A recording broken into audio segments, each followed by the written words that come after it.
Now, some of the challenges we had, we're looking at the Stockholm Convention. For those of you who don't know, it's, I would say, although I've read some articles that say it doesn't have a life cycle approach, I would beg to differ. It does have a life cycle approach. You're controlling production, use, import, and export of a whole range of chemicals.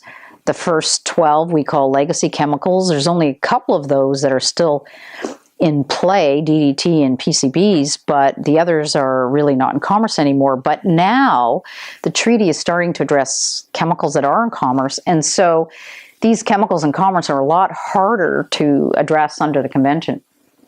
But part of the challenges we had with the evaluation was collecting comparable data from, as we say, a large and diverse number of parties. So national reports, as you remember from Article 16, was supposed to be one of the basic tools for looking at what was happening. But, you know, we face a lack of national reports. There's about a 40% compliance rate with the reporting. And a lot of reports were late. They might have inaccuracies in the data. And sometimes it was difficult to compare data between countries or regions.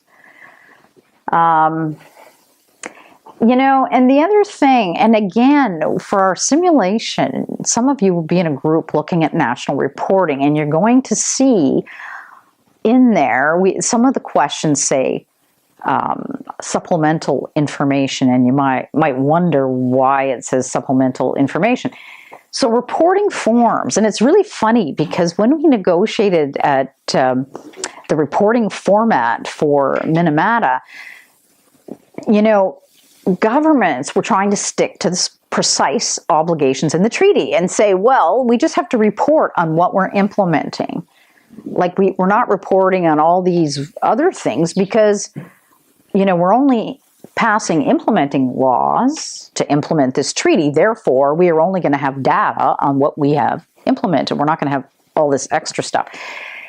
Nice to have information, but having myself been a part of this Stockholm effectiveness evaluation, I realized a lot of times, like it says, lack of data on outcomes limits ability to interpret available information. So a lot of times we had the simple information that a country may have banned production and use, but there was other information that would have been really nice to have, that would have been, you know, would have enabled us to draw other conclusions for the effectiveness evaluation.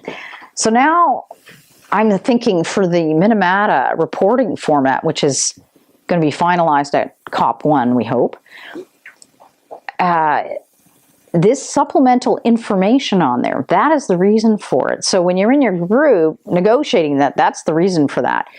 That is additional information. If countries have it, if parties have it, it would be very useful for effectiveness evaluation.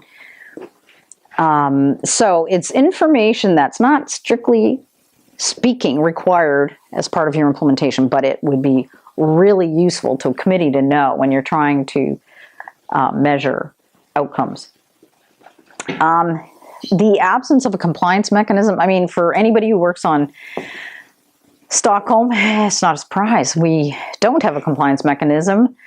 I don't know whether we'll get one at the next COP, but that has resulted in large gaps on information. So compliance mechanisms, and there's another group that'll be negotiating that in the simulation. Compliance mechanisms generally do two things in MEAs. One is they look at individual cases of non-compliance that get referred. And the other thing they do is they look at systemic issues across many parties. And it's that second function that, maybe I shouldn't be quoted on this, but I think is the more important of the two. It's useful to have access to a mechanism where If another party is doing something egregious, you can complain about it. Yes, that's useful. Or for the committee to go through national reports and identify issues. That's useful. But looking at issues that are a problem for many, many parties, such as implementing legislation, difficulties in reporting, these are the very basics of implementation. And a committee, a compliance committee, spends a lot of its time analyzing those problems, coming up with solutions to those problems. And so if you don't have this information, you can't conclude, yes, everybody's complying, but we still have POPs in the environment. You know, you can't ever draw that conclusion. So if you're still measuring POPs in the environment, as I said earlier, then the possibility is you don't have the right parties to the agreement. Like if everybody's complying and there's still POPs out there, well, maybe there's a major polluter that's not a party to the agreement. Maybe there are too many exemptions. So we do have exemptions for some chemicals for things that we consider critical uses. And so it may be that too many exemptions. But the problem when you don't have this data is you have an incomplete picture. So you already don't know, is the problem the lack of data? Is the problem lack of compliance?